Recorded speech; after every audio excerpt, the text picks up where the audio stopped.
প্রিয় শিক্ষার্থীবৃন্দ, তোমাদের সকলকে স্বাগতম আর একটি নতুন ক্লাসে। আজকের এই ক্লাসে আমরা আলোচনা করব বিখ্যাত কবি ঈশ্বরচন্দ্র বিদ্যাসাগরের লিখিত একটি গদ্য প্রত্যুপকার। আজকে আমরা ঈশ্বরচন্দ্র বিদ্যাসাগর নিয়ে ডিপলি কোনো আলোচনায় যাব না।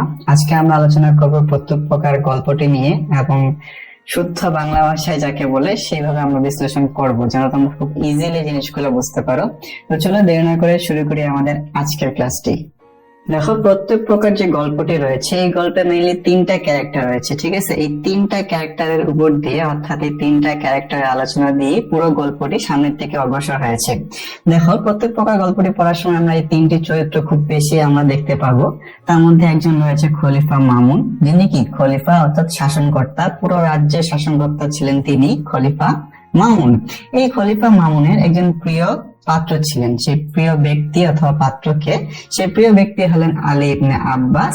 এবং আমরা আরো একটি চরিত্র দেখতে পাবো যাকে খলিফা মামুন ধরে এনেছেন। আচ্ছা, তো চলো শুরু করে আমাদের আজকের গল্পটি। দেখো কি হয়। একদিন আলী ইবনে আব্বাস খলিফার নিকট বসে আছেন। এমন সময় হাত পা বাঁধা এক ব্যক্তিকে তার সামনে আনা হলো।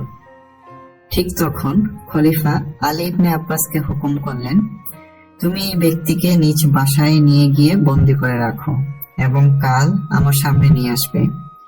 রাজার ভাব দেখে মনে হলো তিনি সেই ব্যক্তির উপর অনেক রেগে আছেন।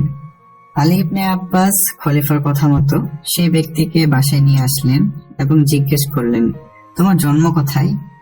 সেই লোক বলেন, আমার জন্ম ডমাসকাস শহরে। ওই শহরের যে স্থানে বড় মসজিদ আছে সেখানেই আমার জন্ম। একথা শুনে আলী ইবনে আব্বাস বলে উঠলেন, সেখানে জগদীশ্বরের শুভ দৃষ্টি থাকুক, কারণ সেখানকার এক ব্যক্তি এক সময় তাকে অর্থাৎ আলী ইবনে আব্বাসকে প্রাণে বাঁচিয়েছেন। একথা শুনে সে ব্যক্তিটি পুরো ঘটনা জানতে চাইলেন।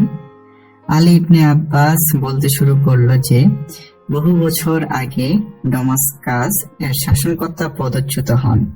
এরপর সেই পদে যিনি নতুন করে অধিষ্ঠিত হবেন তার সাথে আলী ইবনে আব্বাস ডমাসকাসে গিয়েছিলেন, কিন্তু সেখানে গিয়ে পদচ্যুত শাসনকর্তা অনেক সৈন্য নিয়ে তার উপর আক্রমণ করতে আসলে আলী ইবনে আব্বাস প্রাণ হয়ে পালান।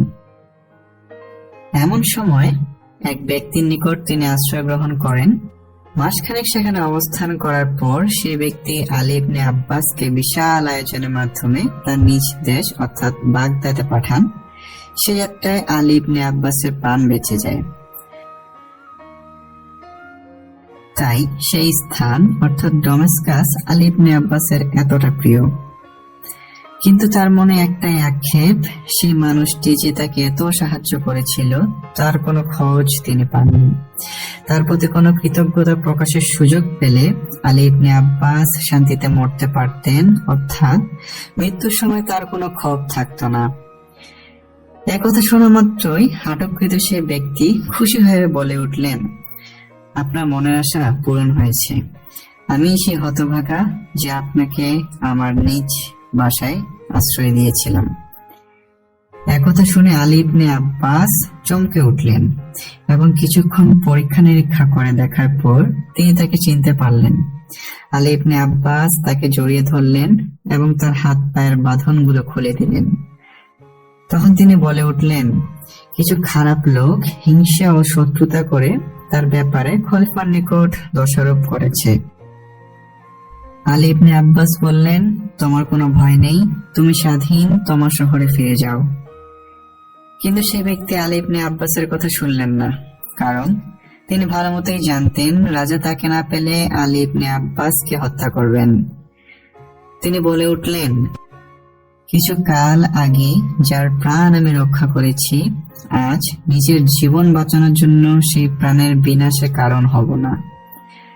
পরদিন আলী ইবনে আব্বাস খলিফার সামনে উপস্থিত হন এবং সকল ঘটনা তিনি খলিফাকে খুলে বলেন। খলিফা ছিলেন অনেক মহামতি ও উন্নত চরিত্রের পুরুষ। তিনি সেই ব্যক্তির দয়াশীল ও ন্যায়পরায়ণতার জন্য খুশি হন এবং অনেক উপহার সামগ্রী সমেত তাকে ডমাসকাসে ফেরত পাঠান। এভাবেই সমাপ্তি ঘটে প্রত্যুপকার গল্পটির। বস্তুত এই রচনায় দুজন মহৎ ব্যক্তির কাহিনী বর্ণিত হয়েছে, সেই সাথে খলিফার মহত্ব এই রচনায় প্রকাশিত হয়েছে। তো আজকে এই পর্যন্তই। কেমন লাগলো আমাদের এই আয়োজন কমেন্ট করে জানাতে ভুলবে না, এবং তোমরা যদি উপকৃত হয়ে থাকো ভিডিওতে লাইক দিয়ে সাবস্ক্রাইব করে আমাদের সাথেই থাকো। দেখা হবে নতুন কোনো ক্লাসে নতুন কোনো আলোচনা নিয়ে। সেই পর্যন্ত সবাই ভালো থাকো, সুস্থ থাকো। আল্লাহ হাফিজ।